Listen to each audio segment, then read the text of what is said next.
中国共産党特別委員会のマイク・ギャラガー委員長は、TikTok はバイトダンスに支配されていて、バイトダンスは中国共産党の支配下にしっかりと置かれていると主張しました。バイトダンスは特定の世論を無力化したりするだけで、選挙に壊滅的な影響を与えることができます。詳しくは VTR をご覧ください。Chinese leader Xi Jinping has created the most heavily surveilled state in history. And I'd like to dive into how Chinese surveillance tactics also impact Americans. You have described TikTok as, quote, digital fentanyl. Explain what makes TikTok so much more dangerous than Facebook or Amazon or any other US-based company that collects reams of data on Americans every day. Well, one, none of these highly addictive social media apps are good for us on some level. But what makes TikTok different is the basic ownership structure. TikTok is owned by ByteDance, and ByteDance is effectively controlled by the Chinese Communist Party.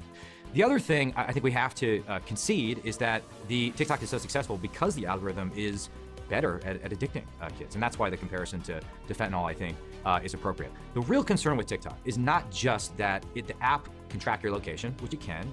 The threat is that increasingly it's a news source for young Americans. It's not just about dumb dance videos. It is a source of information. So the question we have to ask ourselves, do we want a CCP-controlled company to be the dominant media platform in America? And I have to believe we can come to a compromise in the form of a forced sale to an American company that satisfies my national security concerns while still allowing the app to exist in some form.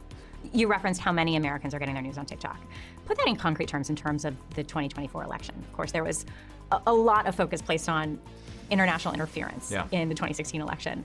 What could the influence of TikTok look like in the 2024 election? It could have a massive impact. I mean, merely by tweaking the algorithm, you could downplay certain narratives, you could intensify certain narratives, you could enhance the core narrative right now, which is that America is a systemically racist, evil hellscape, and all cops are bad. I mean, they're parroting this propaganda online on our social media platforms, and so it could have a devastating impact on our elections. And again, it gets back to the core issue. We don't want to give an entity like the Chinese Communist Party that weapon with which to not only influence our elections, but influence our sense of national identity or intensify hostility between Americans. America Against America is the title of a book written by one of Xi Jinping's closest advisors, and it also describes the strategy that they've deployed quite effectively to pit Americans against Americans and make sure that we are focused on destroying ourselves and not confronting aggression coming out of Beijing.